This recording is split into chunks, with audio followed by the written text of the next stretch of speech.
के बारे में। तो नारद भक्ति सूत्र जो बुक है, इसमें नारद मुनि के उपदेश हैं और ये बहुत ही सुंदर बुक है जिसमें कि हमें नारद मुनि के द्वारा शिक्षा मिलेगी। तो मैंने जैसे बताया कि हमारी जो सोर्स ऑफ नॉलेज है वो क्या है, इट्स वेरी इंपॉर्टेंट। तो नारद मुनि 12 महाजन में से एक है। तो कोई मुझे बताएगा कि 12 महाजन कौन कौन से हैं? वो श्लोका याद है किसी को?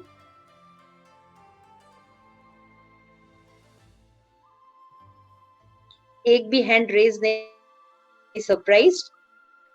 श्लोका तो याद नहीं है लेकिन नाम शायद। Shloka is very important.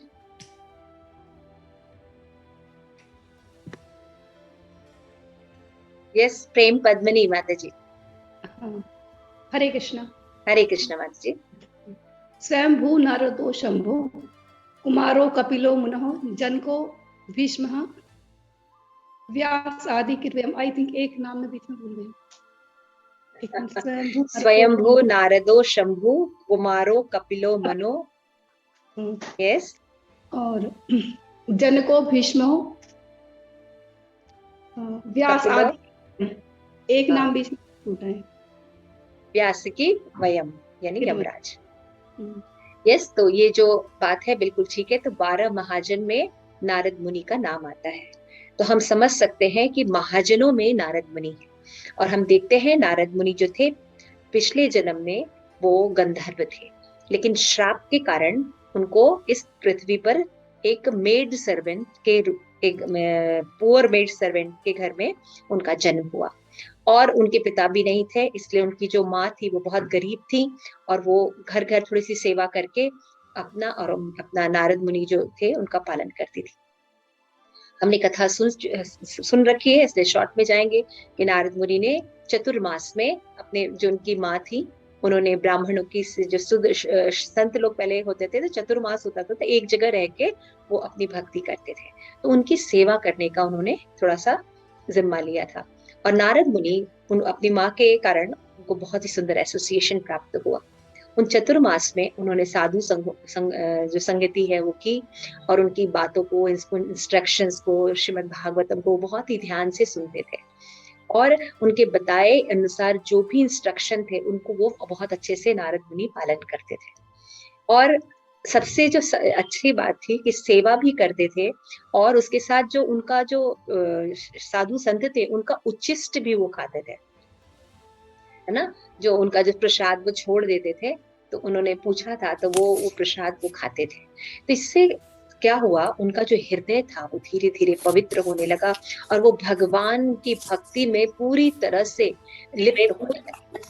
तो फिर क्या हुआ कि जब उनकी भक्ति अच्छी हो गई तो उन्होंने अब सारा इस भौतिक जगत से अपने आप उनका वैराग्य हो गया। उनकी माता का जब देहांत हुआ तो उनको कोई भी दुख नहीं हुआ। उन्होंने अपनी माता का जो छोटी सी झोपड़ी थी उसी में ही पूरा जला दिया और वो जंगलों में चले गए और उन्होंने बहुत तपस्या की और भगवान उनके सामने प्रकट भी हुए। 2 सेकंड मतलब बहुत कम समय के लिए आए और फिर भगवान चले गए। तो नारद मुनि उन बर्दाश्त नहीं कर पा रहे थे भगवान का वियोग, है ना। भगवान सर्व आकर्षक भगवान उनके समक्ष थे और वो चले गए तो वो बर्दाश्त नहीं कर पा रहे थे और उनकी जो विरह वेदना थी, उत्कंठा थी भगवान के लिए, है ना। हमने भाव और भक्ति के लक्षण पढ़े हैं नेक्टर ऑफ इंस्ट्रक्शन में, है ना। उसमें एक लक्षण है समुत्कंठा, भगवान के लिए उत्कंठा, उत्साह का होना। इट्स वेरी इंपॉर्टेंट इन भक्ति। तो वो उत्कंठा इतनी हो गई तब भगवान ने उनको वाणी से बताया कि तुमने जो है वो अभी पूरी तरह से आसक्ति नहीं खत्म की है। क्यों? क्योंकि तुम सतोगुण में तो आ गए हो लेकिन सतोगुण से आसक्त हो। यहाँ हमें चेतावनी मिलती है कि हम रजोगुण तो तमोगुण तो छोड़ दीजिए, सतोगुण में भी अगर रहे तब भी हमको इस दुनिया में ही वापस आना पड़ेगा। वो जंगलों में रहते थे, है ना, जो मिलता था वो खाते थे, भगवान की भक्ति करते थे, कोई आशा, लेकिन वो सतोगुणी है। तो सतोगुणी में आसक्त होने के कारण उनको भगवत प्रेम नहीं प्राप्त हो पाया। भगवत प्रेम प्राप्त करने के लिए हमें शुद्ध सत्व में जाना होगा और शुद्ध सत्व में एस्टैब्लिश हमें शुद्ध भक्त करते हैं। तो आप जो शील प्रभुपाद के बताए गए इंस्ट्रक्शंस फॉलो कर रहे हैं, चैंटिंग करना, 4 नियम का पालन करना, ऑफेंसेस से बच के रहना, भगवान का प्रसाद खाना, भगवत गीता का प्रचार करना, आदि आदि, ये सत्वगुणी कार्य नहीं है, ये शुद्ध सत्व कार्य है। जैसे नंदी मुखी माता जी भी भगवान का बना रही हैं, हार बना रही हैं भगवान के लिए फूलों का, आई थिंक हार बना रही है माता जी मंदिर पे, यस, भगवान के लिए माला बना रही हैं। तो ये सब जो कार्य है, ये कार्य जो है ये सत्वगुणी कार्य नहीं, ये शुद्ध सत्व कार्य है। और इससे आसक्त होने पर जीव भगवत धाम जाता है। तो नारद मुनि हालांकि इतने एक्सॉल्टेड स्टेट पर थे, लेकिन वो भगवान का प्रेम नहीं प्राप्त कर पाए। तो फिर उन्होंने क्या किया, नेक्स्ट जन्म में उन्होंने भगवान की भक्ति की और नारद मुनि की स्टेटस को प्राप्त किया।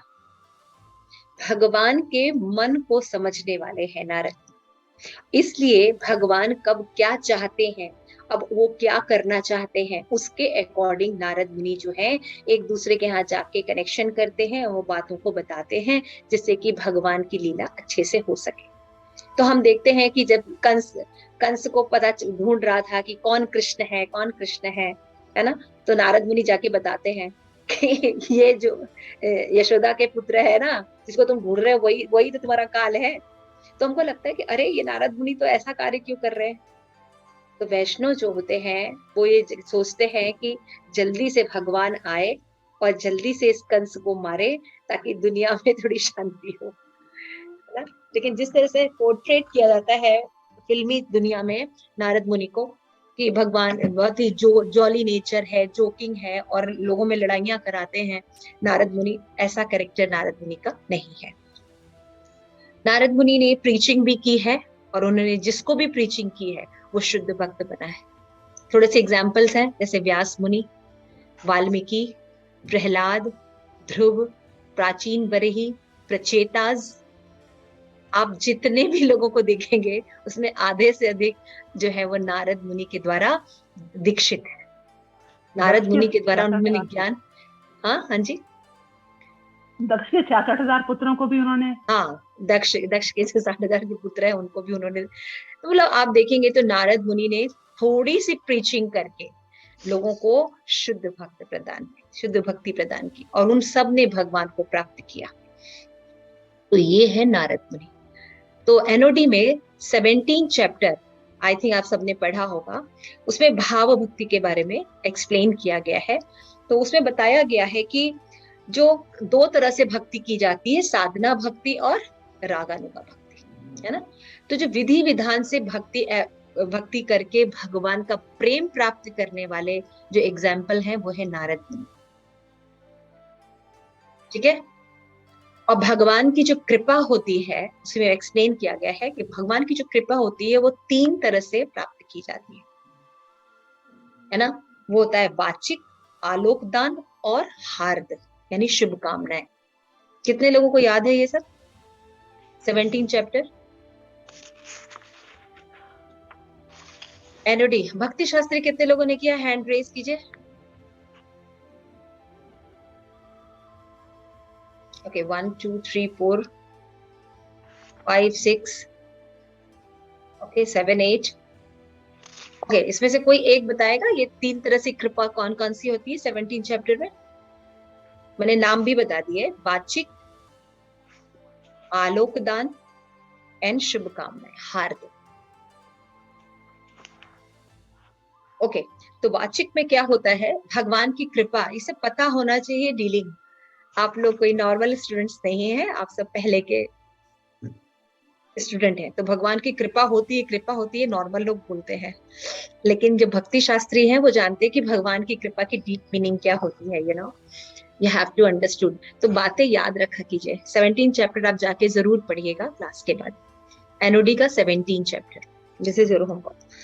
तो वहां पे 3 तरह के भगवान की कृपा बताई गई है। वो है वाचिक कृपा, यानी बोलकर भगवान कृपा प्रदान करते हैं। दूसरा आलोकदान, भगवान कृपा दृष्टि करते हैं, उसके द्वारा भगवान जो है वो कृपा प्रदान करते हैं। और तीसरी जो कृपा होती है, भगवान जो है हार्द, यानी शुभ कामनाएं देते हैं। इस तरह से भगवान 3 तरह से कृपा करते हैं। तो उसमें जो नारद मुनि है वो कौन सी कृपा में आएंगे, थोड़ा सोच के देखिए।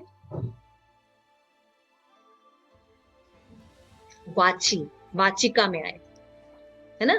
भगवान ने उनको बोला था, मैंने बताया था ना, भगवान उनको प्रकट हुए थे और उनको बोला था कि तुमने बहुत शुद्धता प्राप्त कर ली है लेकिन अभी पूर्ण शुद्धता प्राप्त नहीं की है, इस शरीर त्यागने के बाद तुम मेरे पास वापस आ जाओगे, है ना। तो यहाँ पे नारद मुनि ने, जब भगवान कृष्ण ने नारद से कहा था कि हे ब्राह्मण श्रेष्ठ, मैं चाहता हूं कि तुम मेरी दिव्य आनंददायक तथा मंगलमय अनन्य भक्ति प्राप्त हो तुम, भगवान ने बोला था उनको, और उनको भगवान की अनन्य भक्ति प्राप्त हुई थी। और दूसरी बार हम भागवतम में तो ये वर्णन पढ़ते हैं, हम एनओडी में भी वर्णन पढ़ते हैं, उसके बाद शिल प्रपात के एक और बुक में हम नारद मुनि के बारे में थोड़ा बहुत पढ़ते हैं, वो बुक है एनओआई, नेक्टर ऑफ इंस्ट्रक्शन। उसमें हम पढ़ते हैं कि कुछ ऐसी लीलाएं हैं जिसमें नारद मुनि का भी प्रवेश नहीं है, राधा कुंड, है ना, पढ़ा है ना, नारद शिव इनको भी प्रवेश नहीं मिलता। कैसे प्रवेश मिलता है, जब ये गोपियों का कांटेक्ट करते हैं, उनकी सेवा करते हैं, तो ये गोपियां उन पर कृपा प्रदान करती हैं, तब ये जाके गोपी रूप धारण करते हैं और भगवान की लीला में प्रवेश करते हैं। तो शिव जी ने और नारद मुनि ने नारदीय गोपी बन के भी भगवान की लीलाओं में प्रवेश किया है।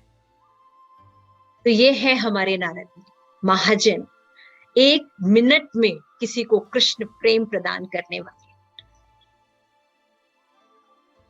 और ये भगवान के मन को बहुत ही अच्छी तरह से जानते हैं कि भगवान मन से अभी क्या इच्छा कर रहे हैं, उसके अकॉर्डिंग भगवान नारद मुनि पहले जाते हैं, वहां सिचुएशन क्रिएट करते हैं भगवान के अनुकूल, ताकि भगवान लीला कर सके। तो दिस इज अ रियल वैष्णव। तो नारद मुनि जो है वैष्णव है, महाजन है, और इसलिए मैंने थोड़ा सा बताना जरूरी समझा कि जनरली लोग नारद मुनि का एक जो कॉन्सेप्ट रखते हैं वो गलत रखते हैं, मेटलिस्टिक कॉन्सेप्ट रखते हैं, वो ज्यादा समझते नहीं। तो नारद मुनि वो व्यक्ति हैं कि उनके 1 मिनट के एसोसिएशन से व्यास देव जो है महाभागवत लिखे, है ना, वाल्मीकि जी ने रामायण की रचना की, है ना, मृगारी एक 5 मिनट की भी कम एसोसिएशन में शुद्ध भक्त बन गया। ध्रुव महाराज ने, प्रहलाद महाराज ने गर्भ में भगवान भागवतम सुना, है ना। तो आप देख सकते हैं प्राचीन बरही जो बहुत ही महान राजा थे, और वो क्या कर रहे थे, यज्ञ करते थे, इतना यज्ञ करते थे कि हर समय यज्ञ ही होता रहता था उनके यहाँ, कुशाई बिछी रहती थी, उसमें क्या होता था, एनिमल सेक्रीफाइस करते थे। तो नारद मुनि ने जाके उनको प्रत्यक्ष दर्शन कराया कि तुम जितने लोगों को मार रहे हो ना, एनिमल्स को, तुम्हारे लिए देखो वो खड़े हैं, ताकि तुम मरो और फिर वो एक एक करके अपना अपना बदला ले। और उन्होंने साक्षात दिखाया उनको, प्राचीन बरी को, प्राचीन बरी देन डर गए और फिर उन्होंने शुद्ध भक्ति की। ये है नारद मुनि। किसी का कोई प्रश्न है अब तक? ठीक है, तो हम स्कंद पुराण में पर्वत मुनि ने, नारद कहते हैं कि हे नारद, तुम समस्त संतों में इतने महान एवं यशस्वी हो कि तुम्हारी शुभकामनाओं से ही अधम जाति में विकसित व्याध भी कितना महान कृष्ण भक्त बन सकता है। यहाँ मृगारी की बात की जा रही। मुझे लगता है हम लोग तो मृगारी से भी नीच हैं। तो हम ये पूरी आशा रखेंगे नारद मुनि से कि वो हमें कृपा का दान दे, जैसे भगवान ने उनको वाचिक ज्ञान दिया, जैसे उन्होंने विधि विधान का पालन करके भगवान की भक्ति प्राप्त की, उसी तरह से हमें भी वो भगवान की भक्ति प्रदान करें। इस बुक में भक्ति का महत्व, भक्ति की परिभाषा, प्राप्ति का साधन, शुद्ध एवं मिश्रित भक्ति और सिद्धि प्राप्ति, ये सबके बारे में बताया गया है। तो सबसे पहले हम परिचय पढ़ेंगे। तो इसके पास बुक है, तो आलोक दान, आलोक दान is the third name of कृपा। ओके, परिचय। मिस नर्सिंग स्तुति हैव बुक? ओके, परिचय थोड़ा पढ़ी।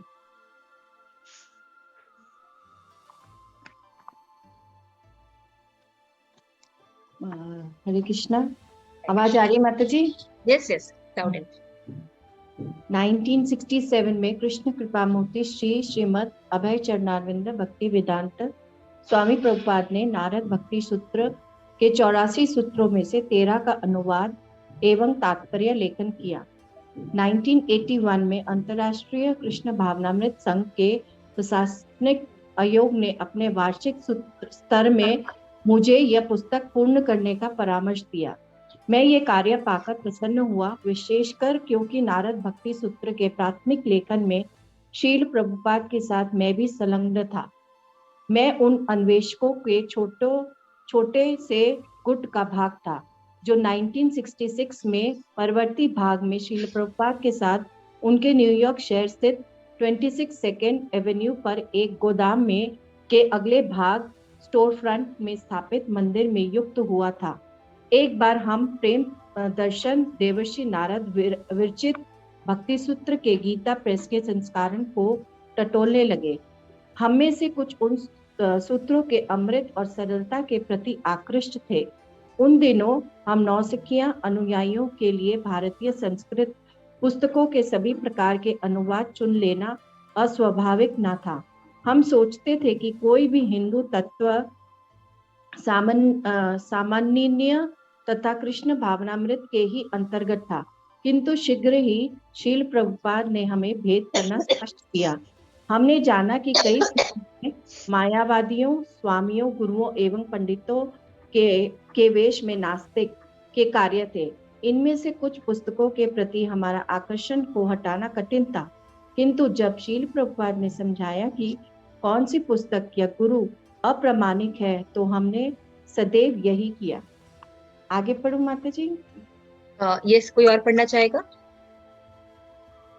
Yes yes, Prem Padmini. हरे कृष्णा। परंतु जब मैंने शील प्रभुपाद को नारद भक्ति सूत्र पुस्तक दिखाई और बताया कि मुझे ये, तो उन्होंने मुझे प्रोत्साहन दिया और कहा कि वे इसका अनुवाद कर सकते हैं। नारद भक्ति सूत्र के हमारे संस्करण में श्री राधा कृष्ण का एक सुंदर रंगीन चित्र था। वे लगभग 8 वर्ष की आयु के युवा दिखते थे एवं एक गाय के साथ यमुना के तट पर सौम्य पूर्वक खड़े थे। मैं उस चित्र को एक फोटोग्राफी की दुकान पर ले गया और एवं 12 प्रतियां बनवा ली। शील प्रभुपाद की अनुमति से मैंने प्रत्येक दीक्षित शिष्य को एक फोटो दे दी। वह इस्कॉन सदस्यता की फोटो के समान हो गई और भक्तों ने उसे अपने व्यक्तिगत मंदिरों में रखने में प्रयोग किया। सन 1967 के आरंभ में जब शील प्रभुपाद हमारे न्यूयॉर्क घर को छोड़कर सैन फ्रांसिस्को चले गए तो मैंने उन्हें नारद भक्ति सूत्र के अनुवाद हेतु पूछने के लिए लिखा। 10 फरवरी 1967 का लिखा उनका उत्तर निम्नलिखित है। आगे पढ़ूं या कोई और पढ़ेगा? यस, और कोई पढ़ेगा? यस, आनंद प्रदा। हरे कृष्ण। हाँ, मुझे भक्ति सूत्र की एक प्रति तुरंत भेजो, मैं तुरंत टीका लिखना प्रारंभ करूंगा। नारद भक्ति सूत्र का श्रील प्रभुपाद द्वारा अनुवाद प्रारंभ में गति से चला। उन्होंने डाक से अनुवाद के श्रुति लेख के सेट भेजे एवं मैंने उनके प्रधान कार्य श्री चैतन्य महाप्रभु का शिक्षामृत के टेपों के साथ ही उनका भी अनुलेखन कर लिया। आरंभ से ही यह ज्ञात था कि नारद भक्ति सूत्र श्रील प्रभुपाद के लिए अतिरिक्त कार्य का समान था, किंतु उसकी अपनी मोहकता थी और प्रभुपाद ने अपनी निजी अनानुकरणीय ढंग से उसको स्वीकार किया। प्रथम सूत्र का अनुवाद पाकर मैं विस्मित हुआ कि श्रील प्रभुपाद ने किस प्रकार भक्ति शब्द का अनुवाद किया है। जिस संस्करण का वे प्रयोग कर रहे थे उसमें भक्ति को भक्ति या दिव्य प्रेम में अनुदित किया गया था, किंतु श्रील प्रभुपाद ने भक्ति का अनुवाद किया भक्तिमय सेवा। इस एक शब्द से उन्होंने निर्देशित किया कि भक्ति सजीव एवं व्यक्तिगत होती है। भक्ति का एक अव्यक्तिगत प्रेम की स्थिति से साम्य होने का कोई संकेत उन्हें सहन नहीं था। यह महत्वपूर्ण था कि श्रील प्रभुपाद ने अपने पहले तात्पर्य का प्रारंभ भगवद गीता, जो कि भक्ति योग की शिक्षा का अग्रगण्य शास्त्र है, के उल्लेख से किया। नारद भक्ति सूत्र अथवा भगवत भक्ति पर किसी भी अन्य ग्रंथ को भगवद गीता में भगवान श्री कृष्ण की प्रत्यक्ष शिक्षाओं का अवलंबन होना चाहिए। स्वभाववश सूत्रों की व्याख्या होनी चाहिए। जैसा भगवान चैतन्य ने वेदांत सूत्र की चर्चा करते हुए समझाया था, सूत्रों का सिद्धांत होता है, किंतु उनकी संक्षिप्तता भ्रांत टीकाकारों को गलत अर्थ देकर उसे तोड़ मरोड़ देने का अवसर देती है। नारद भक्ति सूत्र के भक्ति वेदांत तात्पर्य पढ़ते हुए हम कितने सुरक्षित थे, एवं परम पुरुष की शुद्ध भक्ति विहीन टीकाकारों द्वारा इन सूत्रों को पढ़ना कितना भयंकर है। उन्हें उनके दूसरे कार्यों के समान नारद भक्ति सूत्र पर श्रील प्रभुपाद के तात्पर्य गुरु शिष्य परंपरा की शिक्षाओं में पूर्णतः एकमत होते हुए भी उनके निजी अनुभवों से भरे पूरे थे। ओके, हरे कृष्णा। हरे कृष्णा। हरे कृष्ण। अहेतुकी माता जी। हरे कृष्ण माता जी। यस, पढ़िए। उनका एक विशिष्ट वाक्य जिसने मुझे आकृष्ट किया भक्ति में उत्साह के संदर्भ में था। 5वें सूत्र पर टीका करते हुए श्री प्रभुपाद ने उत्साह की एक ऐसे शक्तिशाली इंजन से तुलना की जिसका प्रयोग ठीक प्रकार से होना चाहिए। उन्होंने लिखा, किंतु यदि कोई भगवान की सेवा में अपने उत्साह में निराश हो जाता है तो उस निराशा को भी त्याग देना चाहिए। नवदीक्षित भक्त होने के नाते मैं हताशा के खतरे से भली भांति परिचित था, किंतु जिस प्रकार कोई गंभीर साधक अपनी जिह्वा तथा अन्य इंद्रियों का संयम करता है, उसी प्रकार व्यक्ति को अत्यधिक निराशा या हताशा में नहीं पड़ना चाहिए। श्रील प्रभुपाद से यह सुनना एवं यह दृढ़ता पाना कि वह हमारे नियंत्रण में ही है, सांत्वनादायक था। हम हताशा की अनंत लहरों के सामने असहाय नहीं हैं। बस व्यक्ति को धैर्य पूर्वक विधि विधानों का पालन करना है, जिससे वह दिन आए जब उसे अकस्मात भक्ति सेवा की सर्व सिद्धि प्राप्त हो जाए। मुझे स्वीकार करना होगा कि श्रील प्रभुपाद के नारद भक्ति सूत्र की प्रसन्नता पूर्वक प्रगति देखते हुए मैं उसके प्रति व्यक्तिगत रूप से आसक्त हो गया था। मैं अवलोकन कर रहा था कि श्रील प्रभुपाद जो सामग्री चैतन्य महाप्रभु का शिक्षामृत में डाल रहे थे, वही नारद भक्ति सूत्र में भी दृष्टिगोचर हो रही थी, किंतु मुझे नहीं लगा कि इसमें कोई त्रुटि है। तथापि एक बिंदु पर श्रील प्रभुपाद विचारने लगे कि नारद भक्ति सूत्र किंचित अनावश्यक था, कम से कम जब तक कि वे श्री चैतन्य महाप्रभु का शिक्षामृत पर कार्यरत थे। 12वें सूत्र पर उनके तात्पर्य से मुझे इसका संदेह हो चला था। आध्यात्मिक ज्ञान के कई प्रमाणिक ग्रंथ हैं, किंतु वे सारे न्यूनाधिक भगवत गीता एवं श्रीमद् भागवतम के परिशिष्ट हैं। नारद भक्ति सूत्र में भगवत गीता एवं श्रीमद् भागवतम का सार है। अतः भक्ति में सेवा का प्रारंभ इन दो महत्वपूर्ण दिव्य ज्ञान ग्रंथों का श्रवण है। तब 1967 के मार्च में जब श्रील प्रभुपाद सैन फ्रांसिस्को में ही रह रहे थे, तो उन्होंने मुझे एक पत्र लिखा, कृपया मेरा आशीर्वाद स्वीकार करो। मैंने नारद भक्ति सूत्र एवं श्री चैतन्य महाप्रभु का शिक्षामृत की प्रतिलिपियां देखी हैं, दोनों ही अच्छे बने हैं। मैं सोचता हूँ हम पहले श्री चैतन्य महाप्रभु का शिक्षामृत पूरा कर लें और तदोपरांत नारद भक्ति सूत्र को पुनः लें। नारद सूत्रों की विषय वस्तु चैतन्य महाप्रभु का शिक्षामृत में ही संग्रहित है। मैंने तुम्हें शिक्षामृत के द्वितीय भाग हेतु सामग्री भेज दी है। कृपया मुझे अपने द्वारा टाइप की हुई प्रतिलिपियां भेजते रहो। मैं तुमसे समाचार पाकर प्रसन्न होऊंगा। माता जी आगे और पढ़ लूं? और कोई पढ़ेगा? यस, भूमिका। हरे कृष्ण माता जी, एक मिनट। ओके।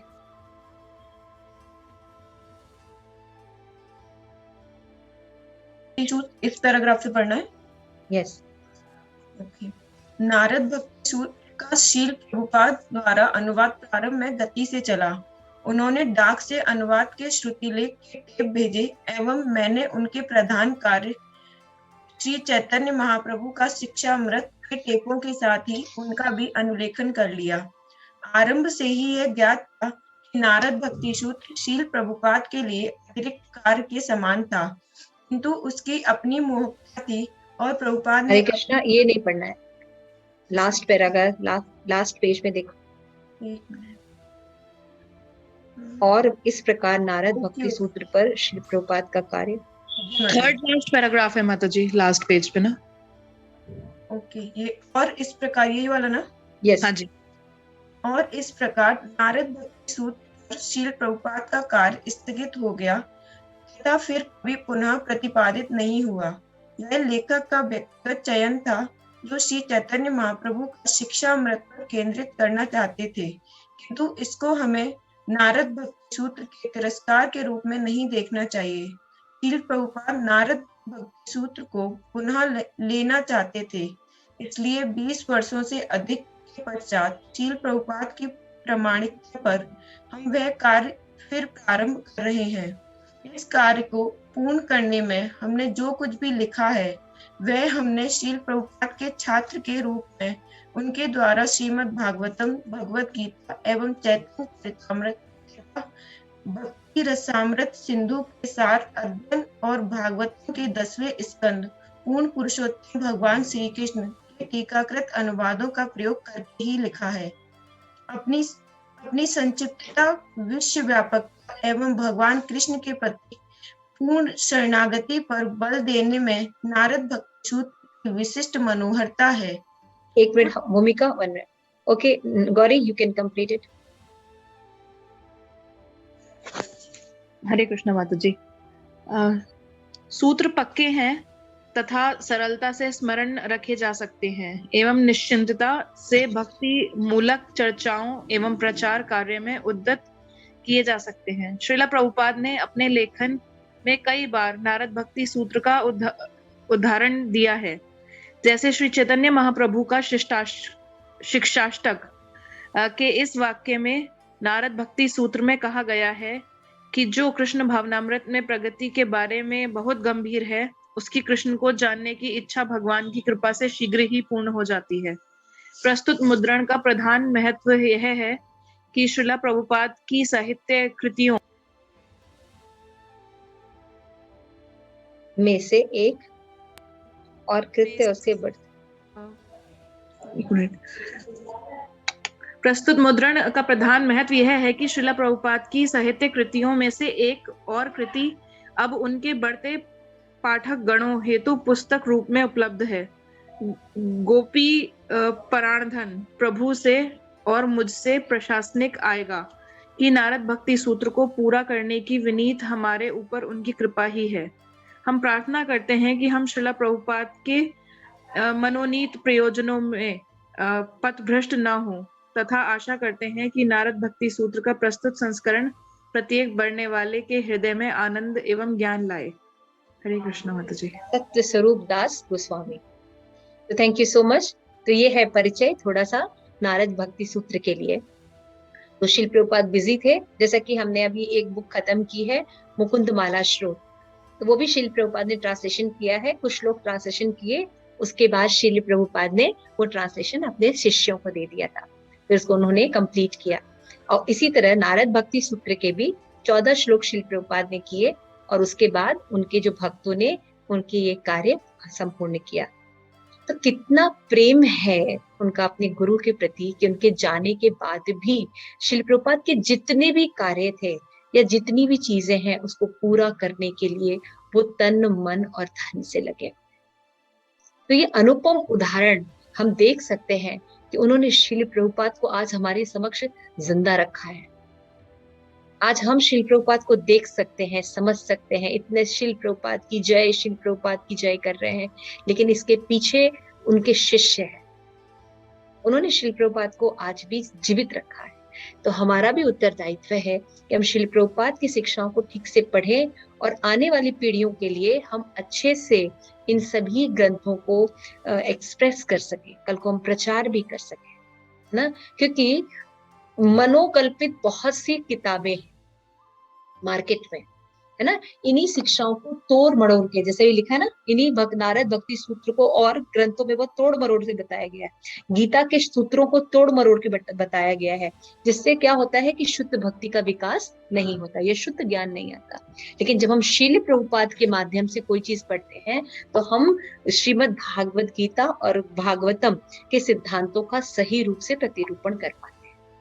तो ये है नारद भक्ति सूत्र, जिसका कि हम धन्यवाद करेंगे सत्य स्वरूप दास गोस्वामी जिन्होंने इसको कंप्लीट किया और आज हमारे समक्ष है। आप यकीन मानिए बहुत ही सुंदर बुक। तो इसमें इस जो बुक है हमारी, इसमें टोटल जो है वो 84 श्लोक है ना। तो इसमें जो 1 से लेकर 14 तक जो अध्याय 1 में है, इसमें ये बताया गया है कि भक्ति कैसे इम्पोर्टेंट है, हाउ भक्ति इज इम्पोर्टेंट, ये स्टैब्लिश किया है नारद जी ने, है ना। तो हम अगली बार से लेसन 1 पढ़ेंगे, क्योंकि अभी टाइम तो है, लेकिन हम पढ़ सकते हैं, ऐसा नहीं है, थोड़ा बहुत शुरू कर सकते हैं या बातें कर सकते हैं। तो फर्स्ट लेसन है कि भक्ति का महत्व, जैसे मैंने बताया, तो 1 से लेकर 14 श्लोक तक भक्ति के महत्व को बताया गया है। और गुरु महाराज ने भी इसके ऊपर बहुत पहले क्लास दी थी। उन दोनों नोट्स के आधार पर हम चलेंगे और हम इसको समझने का प्रयास करेंगे। तो भक्ति सूत्र जो है 1, उसका जो श्लोक है वो है अथातो भक्तिम व्याख्यास्यामः। अथातो भक्तिम व्याख्यास्यामः। अतः मतलब होता है अब, अतः इसलिए, भक्तिम यानी भक्ति सेवा, व्याख्यास्यामः मैं इसका वर्णन करने जा रहा हूँ या चेष्टा कर रहा हूँ। अब इसलिए मैं भक्ति में सेवा की पद्धति का वर्णन करने की चेष्टा करूंगा, ये नारद मुनि कह रहे हैं। तो परम पुरुषोत्तम भगवान, ये परपोर्ट सारे श्रील प्रभुपाद के हैं। परम पुरुष भगवान का भक्ति में सेवा का वर्णन भगवद गीता में हुआ है। तो 12वां अध्याय जो है श्रीमद् भगवद गीता का, उससे इसको रिलेट किया है श्रील प्रभुपाद ने। नारद मुनि जो है ये भक्ति के बारे में बता रहे हैं, भक्ति की इंपॉर्टेंट बता रहे हैं। इसलिए श्रील प्रभुपाद जो है भगवद गीता के जो 12वां चैप्टर है भक्ति योग, उससे प्रभुपाद इसको कोरिलेट कर रहे हैं। तो श्रील प्रभुपाद कह रहे हैं कि जहां भगवान कहते हैं 12 चैप्टर में कि आत्मज्ञानी व्यक्ति ब्रह्मभूत नामक दिव्य स्थिति में है, जो आनंद परिपूर्णता द्वारा लक्षित होता है, नित्य रहता है। आत्मज्ञानी होने पर व्यक्ति आनंद परिपूर्णता हो जाती है। दूसरे शब्दों में वो आकांक्षा एवं शोक के भौतिक दूषण से मुक्त हो जाता है। जब हम भौतिक अस्तित्व में हैं, तो हम जीवन की हानियों पर शोक करते हैं तथा अप्राप्ति की आकांक्षा करते हैं। आत्मा ज्ञानी व्यक्ति आनंद परिपूर्ण होता है, क्योंकि हम भौतिक आकांक्षा एवं शोक से परे हो जाते हैं। तो फर्स्ट पैराग्राफ में ये बताया जा रहा है कि जब हम परम पुरुष कृष्ण की सेवा करते हैं, भक्तिमयी सेवा करते हैं, तो प्रभुपाद ने वर्ड दिया क्या, डिवोशन मतलब क्या होता है, भक्तिमय सेवा। जैसे हम सोचते हैं ना भक्ति भक्ति भक्ति बोलते हैं ना, कई बार बोलते हैं। तो श्रील प्रभुपाद ने भक्ति की जो डेफिनेशन है क्या दिया, devotional service, loving devotional service, प्रीति पूर्वक सेवा। ठीक है। तो ये श्रील प्रभुपाद ने ये सब शब्द दिए हैं हमें कि भक्ति का क्या मतलब होता है, प्रीति पूर्वक सेवा। क्लियर है सबको?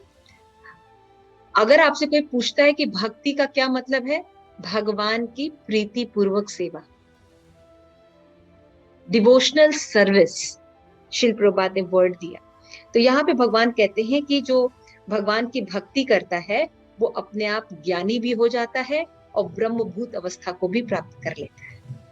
तो भक्ति करने के लिए अलग से प्रयास करने की जरूरत नहीं है, वैराग्य की, ज्ञान की, है ना। हम भक्ति करते हैं तो ऑलरेडी हमारे अंदर ज्ञान, वैराग्य, ब्रह्मभूत अवस्था आ जाती है, जो आनंद परिपूर्णता द्वारा लक्षित होती है। तो भक्ति में आपने पढ़ा होगा भक्ति रसामृत सिंधु। भक्ति रसामृत सिंधु में हमने लक्षण पढ़े थे भक्ति के ना, 6 लक्षण थे। कौन कौन से थे? बहुत सिंपल था, याद होगा। यस प्रेम पद्मिनी। सबसे पहले तो है वो क्लेशाग्नि, क्लेशाग्नि, शुभदा,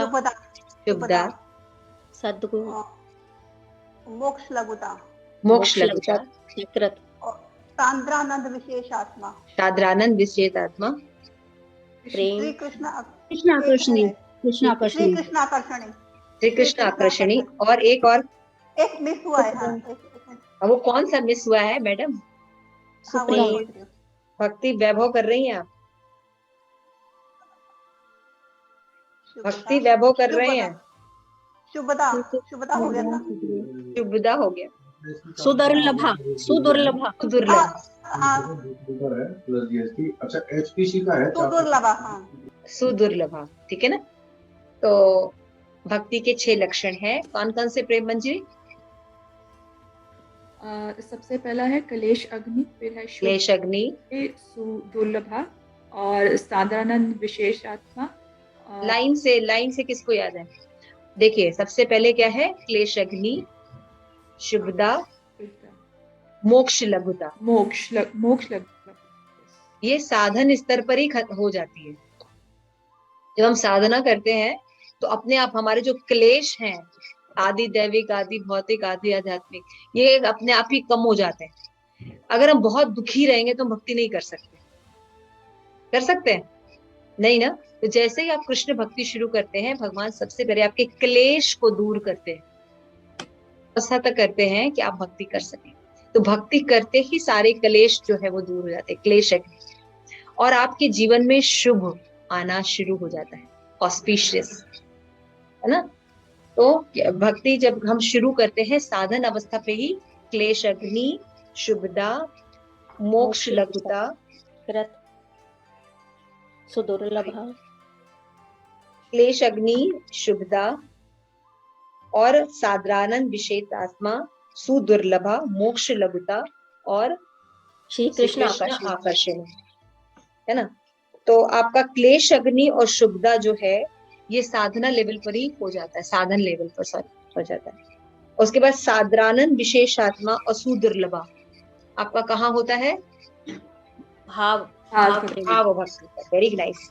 और लास्ट का जो 2 बताया, मोक्ष लघुता और श्री कृष्ण आकर्षण, प्रेम, है ना। तो जब आप भक्ति शुरू करते हैं तभी आपके अंदर ये सब चीजें आ जाती हैं।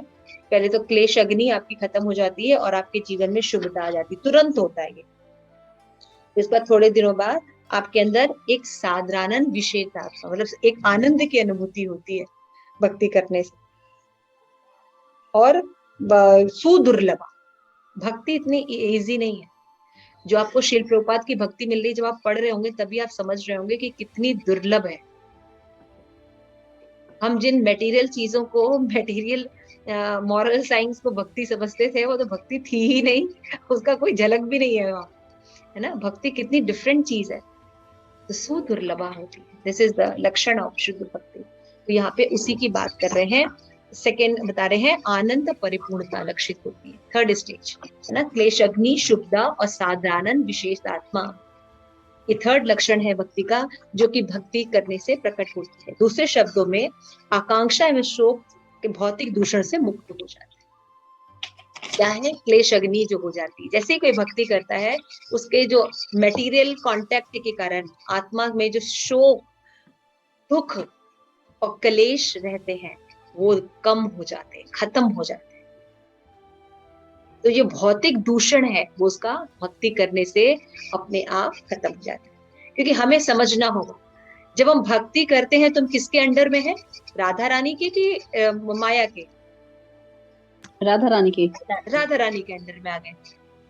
लेकिन जब हम भक्ति नहीं करते तो मटेरियल एनर्जी यानी दुर्गा देवी के अंडर में, समझ गए ना। तो इसीलिए हमें दुख रहता है। लेकिन जैसे ही हम राधा रानी के शेल्टर में आ जाते हैं, भक्ति करने से तुम्हारी क्लेश अग्नि समाप्त हो जाती, तुरंत खत्म हो जाती है ना। तो यही बात यहाँ पे श्रील प्रभुपाद कह रहे हैं कि जैसे ही हम भक्ति करते हैं, हमारे जो दूषण है, भौतिक दूषण है ना, वो क्या है? आदि दैविक, आदि भौतिक और आदि आध्यात्मिक। आदि दैविक में कौन कौन से दुख आते हैं?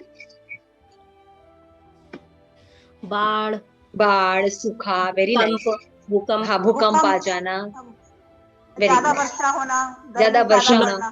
आई want that everybody, everybody can participate, है ना। Narasimha Stuti, Prem Param Preshtha, Prem Manjari, they are all silent. सुनामी, है ना, थोड़ा पार्टिसिपेट करो। सुनामी, यस, ये सब क्या है? देवी आपदा। Corona is not Devi, corona is man made, आदि भौतिक, यस, वेरी करेक्ट। तो पहला हमने पहला कौन सा देखा? आदि दैविक। आदि भौतिक कलेश में कौन कौन से आते हैं, थोड़ा ध्यान दीजिए। मच्छर ने काट लिया, मलेरिया, मलेरिया हो गया, कोरोना हो गया,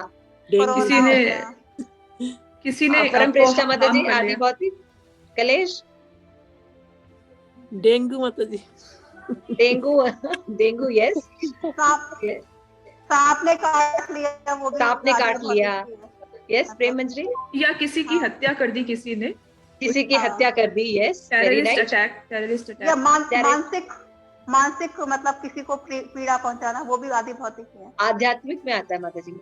नहीं एक जीव दूसरे जीव, नहीं एक जीव दूसरे जीव को यदि दे रहा है तब। हाँ, एक जीव दूसरे जीव को दे रहा है। रोड एक्सीडेंट्स भी आ सकते हैं। ओके, तो आदि दैविक, आदि भौतिक और आदि आध्यात्मिक में कौन से दुख आते हैं? अपने ही मन और अपने ही शरीर के जो कष्ट हैं। हाँ, डिप्रेशन, एंजाइटी, डिप्रेशन हो जाना, है ना।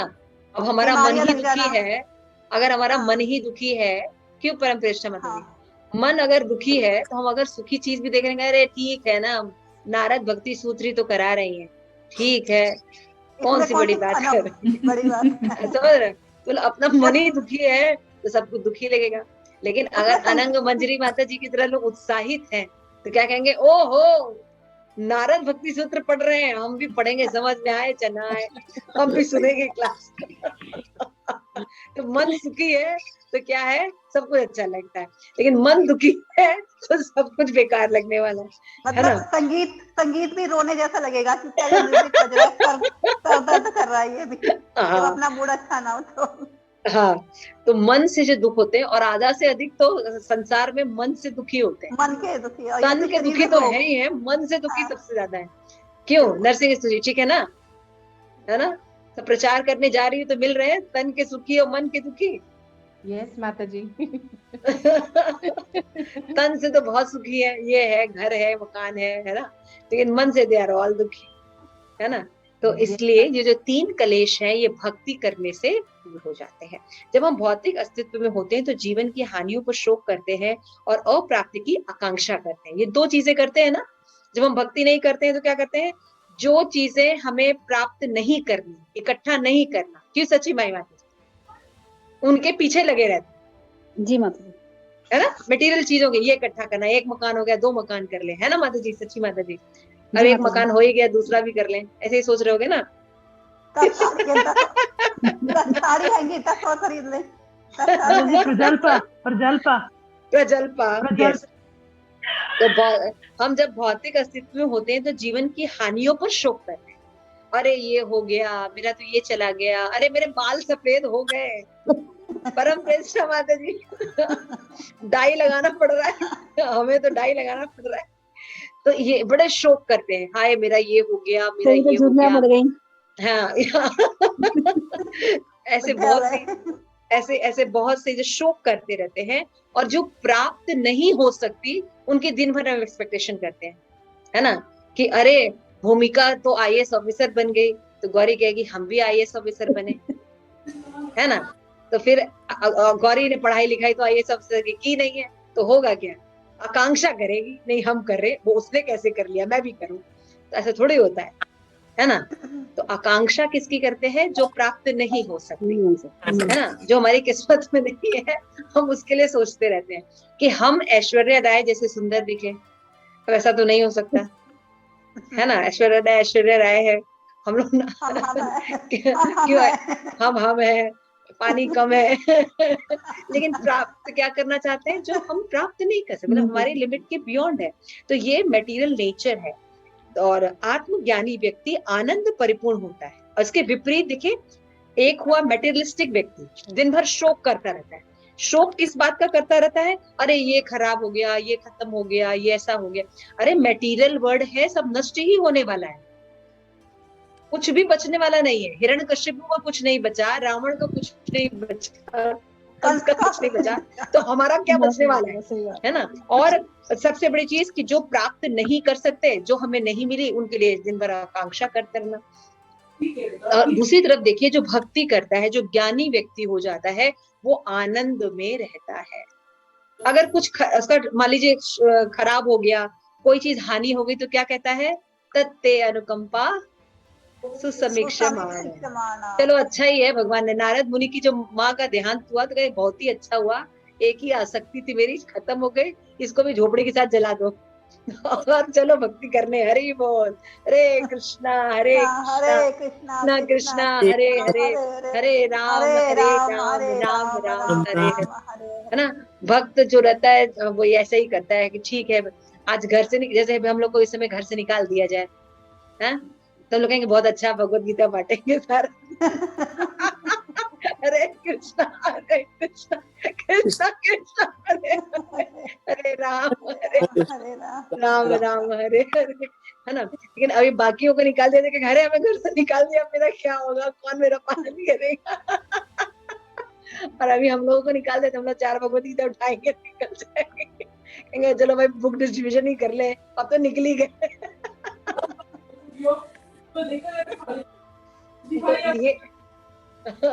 तो ये जो भक्त होते हैं उल्टा होते हैं, ऑपोजिट सिचुएशन में भी वो भगवान की कृपा के कारण उनको आनंद की अनुभूति होती है और भौतिक आकांक्षा एवं शोक से ये परे रहते हैं। ये उन चीजों की कभी भी आकांक्षा नहीं करते, इनकी सिंपल लिविंग और हाई थिंकिंग होती है कि जो भी ठाकुर जी ने दिया है उसको क्या करते हैं, वो सुखपूर्वक एक्सेप्ट कर, और जो नहीं दिया है उसके लिए वो ज्यादा सोचते नहीं। क्यों? क्योंकि उनके जीवन का लक्ष्य होता है भगवत प्रेम प्राप्त करना। ठीक है, तो जो भक्त होते हैं वो राधा रानी के अंडर में होते हैं, और जो भक्त नहीं होते वो माया देवी के अंडर में रहते हैं, इसलिए उनके पास हमेशा शोक रहता है। लेकिन कृष्ण के पास आनंद है, इसलिए जब वो भक्ति करते हैं तो आनंद मिलता है। ये इस बात में बता रहे हैं। तो पहला श्लोक क्या है, अथातो भक्ति व्याख्यामा। बोलिए, बोलिए, अथातो भक्ति व्याख्यामा, व्याख्यास्मा। तो अभी मैं भक्ति की चर्चा कर रहा हूँ। क्यों? क्योंकि भक्ति जो है सबसे इंपॉर्टेंट एस्पेक्ट है, ज्ञान और कर्म से ज्यादा भक्ति इंपॉर्टेंट है।